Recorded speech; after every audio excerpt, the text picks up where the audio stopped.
Good afternoon, Cross Timbers. Today is February 26, 2014. This is Texan TV News from Tarleton State University campus in Stephenville, Texas, and I am Alyssa Urbanek.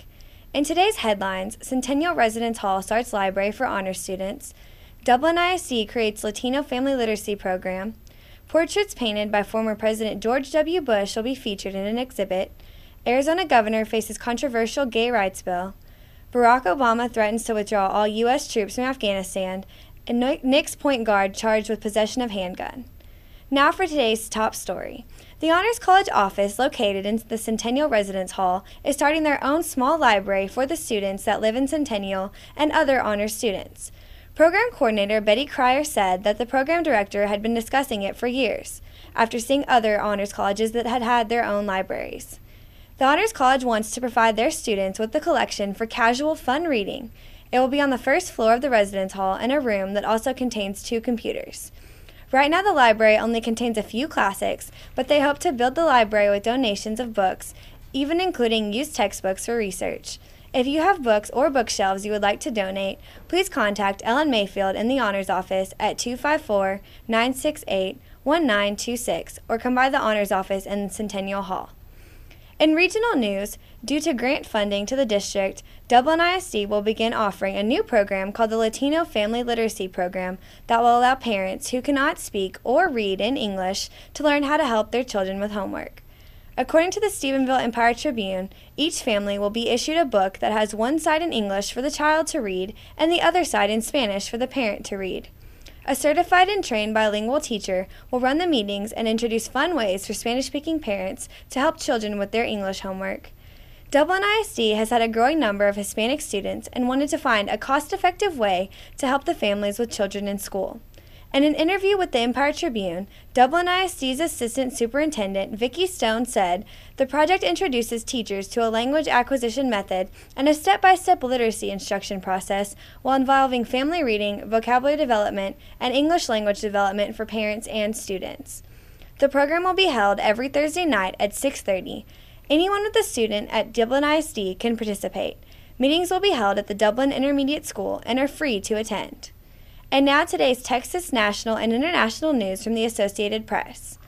In state news, portraits painted by former President George W. Bush will be featured in an exhibit at his presidential library this spring. The exhibit, The Art of Leadership, A President's Personal Diplomacy, will open in early April at the George W. Bush Presidential Library and Museum in Dallas. The exhibit exploring relationships Bush formed with other world leaders will feature more than 24 portraits by Bush that have never been before exhibited. Bush, who left office in 2009, has taken up oil painting in recent years. Artifacts, photographs, and personal reflections will also be on display. The George W. Bush Presidential Center, which includes the library and museum, opened last year on the campus of Southern Methodist University. In national news, Arizona Governor Jan Brewer faces a pressing decision about a bill that has prompted national debate over religious and gay rights. Now we go to the Associated Press for a video. Fresh off a trip to Washington, Arizona Governor Jan Brewer is faced with a big decision: to veto or not to veto a bill that sparked a national debate over religious and gay rights. Veto! Veto! At issue, Arizona Senate Bill 1062. Passed by the legislature last week, it allows business owners to deny service to homosexuals by citing sincerely held religious beliefs. Supporters argue it's about protecting religiously minded organizations. Adoption agencies, Christian organizations, Christian counseling centers, things that aren't churches, they aren't synagogues, but they could be threatened under different scenarios, and this bill would shore that up and make sure they have those protections. But opponents of the law say it could be used to discriminate on a broad scale. We can be a state that is fully inclusive of all of our diverse communities and that chooses to be a welcoming state and literally open for business to everyone. Some businesses haven't been so welcoming to the idea of the bill. Apple, American Airlines, and PetSmart have all come out supporting a veto. So has the NFL, bringing back memories of the state's decision in 1990 not to acknowledge Martin Luther King Day. Back then, the NFL canceled plans to hold the Super Bowl in Phoenix. Some worried this latest political struggle could put next year's game in jeopardy too. Governor Brewer has until Saturday to decide whether to play ball. Robert Bumstead, Associated Press. In international news, in a blunt warning to Afghan President Ahmed Karzai, President Barack Obama threatened on Tuesday to withdraw all U.S. troops from Afghanistan by the end of this year if a crucial security pact isn't signed, according to the Associated Press. Tuesday's phone call was the first direct contact between Obama and Karzai since last June. The White House insists it won't keep any American troops in Afghanistan after December without a security agreement, giving the military a legal basis for staying in the country. While the White House did not publicly set a deadline for finalizing the agreement before that time, officials said the size and scope of any U.S. mission could shrink the longer Obama waits. The U.S. military has drawn up blueprints for a full withdrawal, and Tuesday's developments appeared to push that idea closer to the forefront of Pentagon planning.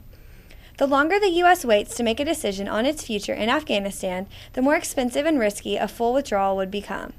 The Pentagon is currently planning to cut the total American force in Afghanistan to as low as 20,000 by midsummer, giving commanders the ability to pull all troops out by December 31st if no agreement is reached. In sports news, yesterday, New York Knicks point guard Raymond Felton went to Manhattan criminal court for possession of a weapon in the third degree and criminal possession of a firearm. For both charges, he could face up to a maximum of 11 years in prison. A lawyer for Felton's wife turned in a loaded semi-automatic handgun at a station house in Manhattan that allegedly belonged to Felton moments before the Knicks game against the Dallas Mavericks. The gun was a Belgian-made FN Herstal model handgun. Prosecutors reported that the gun had 18 rounds of live ammunition in its magazine. Authorities said Mrs. Felton claimed she no longer wanted it in their home. Court records show she also filed for divorce last week. Felton reportedly turned himself in Tuesday at 12:50 a.m., shortly after his game at Madison Square Garden. Bail bondsman Ira Judelson said Felton was released on $25,000 bail. Felton will still be able to travel to games.